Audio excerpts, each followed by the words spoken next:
Supreme নির্দেশে আজই অযোগ্যদের তালিকা প্রকাশ করবে এসএসসি। বলেছিল 7 দিনের মধ্যে অযোগ্যদের তালিকা প্রকাশ করতে। দুপুর 3টের পরে অযোগ্যদের তালিকা প্রকাশের কথা ছিল। জানা যাচ্ছে এখন এসএসসি চেয়ারম্যান সিদ্ধার্থ মজুমদার তিনি এসএসসি অফিসে ঢুকেছেন। কতক্ষণ লাগতে পারে আর এসএসসির এই অযোগ্য তালিকা প্রকাশে? সরাসরি চলে যাব প্রতিনিধি সোমরাজের কাছে। সোমরাজ, কতক্ষণ লাগবে আর?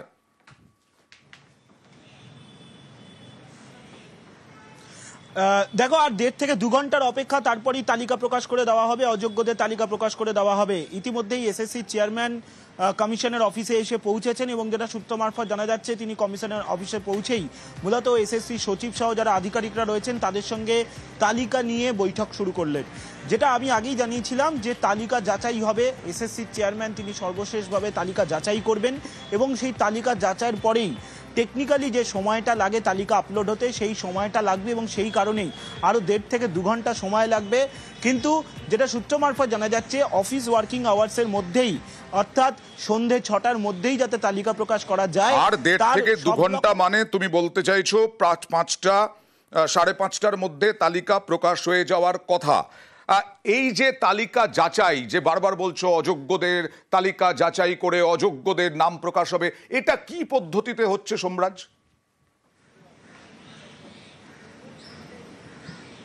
দেখো, তুমি জানো যে যখন যোগ্য শিক্ষকদের তরফে আন্দোলন করা হয়েছিল যে তাদের যোগ্যদের নাম প্রকাশের দাবি নিয়ে, সেই সময় কিন্তু বিভিন্ন জেলা স্কুল বিদ্যালয় পরিদর্শকদের অফিসে যোগ্য শিক্ষকদের নাম পাঠিয়ে দেওয়া হয়েছিল।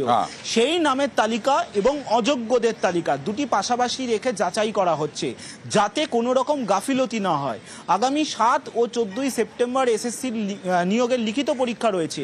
এই যে অযোগ্যদের নামের তালিকা প্রকাশ হবে তার কোনো প্রভাব যাতে নিয়োগ প্রক্রিয়ায় না পড়ে, যাতে কোনো রকম জটিলতা তৈরি না হয়, তার জন্যই বারে বারে এই অযোগ্যদের যে তালিকা সেই তালিকা নিয়ে যাচাই পর্ব চলছে। আর যেটা মনে করা হচ্ছে আগামী 1.5 থেকে 2 ঘন্টার মধ্যেই এই তালিকা এসএসসির ওয়েবসাইটেই প্রকাশ করে দেওয়া হবে এবং এসএসসির ওয়েবসাইটে তাদের নাম আর রোল নাম্বার থাকবে, কোনো স্কুলের নাম থাকবে না। কারণ এসএসসির কাছে এই তথ্য এখনো পর্যন্ত নেই যে যারা অযোগ্য প্রার্থী হিসেবে চাকরি পেয়েছিলেন তারা কোন স্কুলে যোগ দিয়েছিলেন, আদৌ তারা যোগ দিয়েছিলেন নাকি, বা যোগ দেওয়ার পর অন্য কোনো স্কুলে ট্রান্সফার হয়ে গেছিলেন নাকি, সেটা এখনো পর্যন্ত স্পষ্ট নয়। সোমরাজ, আমি আসবো তোমার কাছে। চাকরিহারারা যারা নিজেদের যোগ্য বলে দাবি করছিলেন তারা কি বলছেন একবার দেখুন। মহামান্য সুপ্রিম কোর্টের রায় অনুসারে যারা চিহ্নিত অযোগ্য, যারা ঘুষ দিয়েছে, সাদা খাতা দিয়েছে, ওএমআর ম্যানিপুলেশন করেছে, যারা দাগি, তাদের তালিকা প্রকাশ হচ্ছে। মাননীয় চেয়ারম্যান সিদ্ধার্থ মজুমদারের হলফনামা সুপ্রিম কোর্টে জমা পড়েছে, সেখানে 15,800 জন আনটেন্টেড। তাহলে আমরা যারা আনটেন্টেড, যারা ঘুষ দিইনি, সাদা খাতা দিইনি, এসএসসি বোর্ড, রাজ্য সরকার, হাইকোর্ট, সুপ্রিম কোর্ট কোথাও যখন, বা সিবিআই কোথাও যখন আমাদের নামে অভিযোগ নেই, আমরা কেন পরীক্ষায় বসবো? আমরা ন্যায় বিচার থেকে বঞ্চিত হচ্ছি, আমরা ন্যায় পাচ্ছি না। আর এই নিয়ে রাজনৈতিক তরজা আগে থেকেই তুঙ্গে।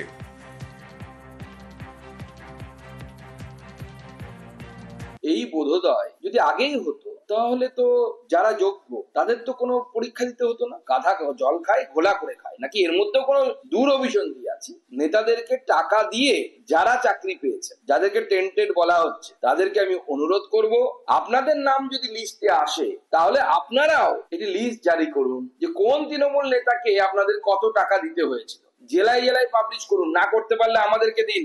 পোস্টার করে করে বড় বড় কাট আউট সহ সেই তৃণমূল নেতাদের কর্মকাণ্ড বাংলার জনগণের সামনে তুলে ধরবো, আপনাদের সামনে তুলে ধরবো। সিবিআইয়ের হাতে তদন্ত আছে, এখনো পর্যন্ত একজন ব্যক্তিকেও সামনে কেউ এনে দেয়নি যিনি বলেছেন আমি অমুককে টাকা দিয়েছি। এগুলো আইনি জটিলতা। সুকান্ত মজুমদার মধ্যপ্রদেশের ব্যাপমটা নিয়ে একটু মাথা ঘামান, সেটা তো তদন্তের সময়তেই লক্ষণ হয়ে যায়। একটু মাথা ঘামান ত্রিপুরার 10,323 জন শিক্ষকের প্যানেল নিয়ে, বাম জমানা এবং বিজেপি জমানা মিলিয়ে। 2021 সালে শিক্ষক এবং শিক্ষাকর্মী নিয়োগে দুর্নীতির মামলা হাইকোর্টে, এসএসসি নিয়োগ দুর্নীতি মামলা। আর 2021 থেকে 2025 অনেক জল গড়িয়েছে, দীর্ঘ সময়। এক ধাক্কায় চাকরি বাতিল। রাজ্যের সরকারি স্কুলের শিক্ষক এবং অশিক্ষক কর্মী মিলিয়ে চাকরি গেল 25,000-এরও বেশি। 2021 সালে শিক্ষক এবং শিক্ষাকর্মী নিয়োগে দুর্নীতির মামলা রুজু হয় হাইকোর্টে। ওই একই বছরের 22শে নভেম্বর গ্রুপ ডি নিয়োগে সিবিআই তদন্তের নির্দেশ দেয় কলকাতা হাইকোর্টের সিঙ্গল বেঞ্চ। 6 ডিসেম্বর সিবিআই তদন্তের নির্দেশে স্থগিতাদেশ দেয় ডিভিশন বেঞ্চ। পাশাপাশি অবসরপ্রাপ্ত বিচারপতি রঞ্জিত কুমার বাগের নেতৃত্বে অনুসন্ধান কমিটি গড়ে তদন্তের নির্দেশ দেওয়া হয়। 2022 সালের 15 ফেব্রুয়ারি গ্রুপ সি নিয়োগ দুর্নীতি তদন্তে সিবিআই তদন্তের নির্দেশ।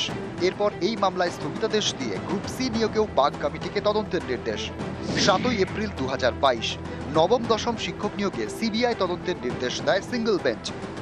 10 দিন পর একাদশ দ্বাদশের শিক্ষক নিয়োগের দুর্নীতিতেও সিবিআই তদন্তের নির্দেশ সিঙ্গল বেঞ্চের। 18 মে কলকাতা হাইকোর্টে রিপোর্ট পেশ বাগ কমিটির।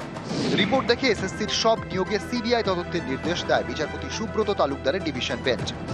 28 সেপ্টেম্বর 2022 কলকাতা হাইকোর্টে প্রথম রিপোর্ট দেয় সিবিআই। সিবিআই দাবি করে এসএসসি নিয়োগে নানাভাবে দুর্নীতি হয়েছে। 2022 সালের ডিসেম্বর হাইকোর্টের নির্দেশে প্রায় 5000 চাকরি বাতিল। প্রায় 1 বছর পর কলকাতা হাইকোর্টকে বিশেষ বেঞ্চ গঠনের নির্দেশ দেয় সুপ্রিম কোর্ট। 6 মাসের মধ্যে এসএসসির সব মামলা একসঙ্গে শুনানি ও রায় দিতে হবে কলকাতা হাইকোর্টকে নির্দেশ দেয় সুপ্রিম কোর্ট। 2023 সালের 12 ডিসেম্বর কলকাতা হাইকোর্টের বিচারপতি দেবাংশু বসাক এবং বিচারপতি মোহাম্মদ সব্বর রশিদির বেঞ্চের শুনানি শুরু। 2024 সালের 20 মার্চ কলকাতা হাইকোর্টে শুনানি শেষ। 22 এপ্রিল রায় ঘোষণা হাইকোর্টের। 2016 সালের এসএসসির প্যানেল বাতিল করে দেয় হাইকোর্ট। চাকরি বাতিল প্রায় 26,000। হাইকোর্টের এই রায়কে চ্যালেঞ্জ জানিয়ে সুপ্রিম কোর্টে মামলা। 3 এপ্রিল 2025 কলকাতা হাইকোর্টের রায় বহাল রাখল সুপ্রিম কোর্ট। এক ধাক্কায় চাকরি গেল 25,000-এরও বেশি। নিউজ 18 বাংলা। সিদ্ধার্থ মজুমদার কমিশনের চেয়ারম্যান, তিনি ইতিমধ্যেই ঢুকেছেন এসএসসি অফিসে। আর 1.5 থেকে 2 ঘন্টার মধ্যে হয়তো আপলোড হয়ে যাবে ওয়েবসাইটে। কিন্তু সোমরাজ, তা সত্ত্বেও এখনো পর্যন্ত মামলার আশঙ্কাও আছে এসএসসির।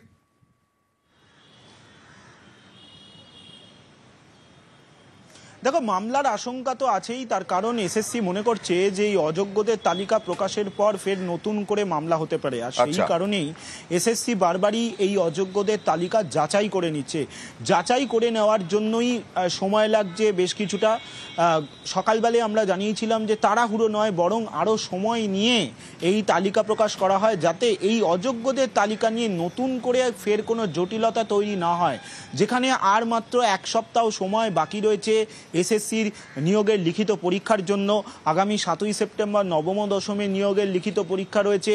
14 সেপ্টেম্বর একাদশ দ্বাদশের নিয়োগের লিখিত পরীক্ষা রয়েছে। প্রায় 5,80,000 পরীক্ষার্থী আবেদন করেছেন। পুরনোদের পাশাপাশি নতুনরাও আবেদন করেছেন এই নিয়োগের জন্য। একটা বিপুল কর্মযজ্ঞ হবে এই পরীক্ষাকে কেন্দ্র করে। ইতিমধ্যে রাজ্য প্রশাসনের শীর্ষ স্তরের তরফে বৈঠক করে পরীক্ষা প্রস্তুতি নিয়ে গাইডলাইন দিয়ে দেওয়া হয়েছে। তাই এই পরীক্ষা নিয়ে যাতে জটিলতা তৈরি না হয় বা এই নিয়োগকে নিয়ে আর কোনো যাতে জটিলতা তৈরি না হয়, সেই কারণেই সময় নিচ্ছে এসএসসি। চেয়ারম্যান ইতিমধ্যেই পৌঁছে গিয়েছেন এসএসসি সদর দপ্তরে। বৈঠক চলছে, আর 1.5 থেকে 2 ঘন্টা সময় লাগবে তালিকা আপলোড হতে, তেমনটাই জানা যাচ্ছে। আর এদিকে অযোগ্য শিক্ষকদের তালিকা বেরোবে আর কিছুক্ষণের মধ্যেই, এরকমটাই আশা করা যাচ্ছে। আর চাকরিহারা 4,200 জনকে তাদের পুরনো চাকরিতে ফিরিয়ে নিচ্ছে রাজ্য।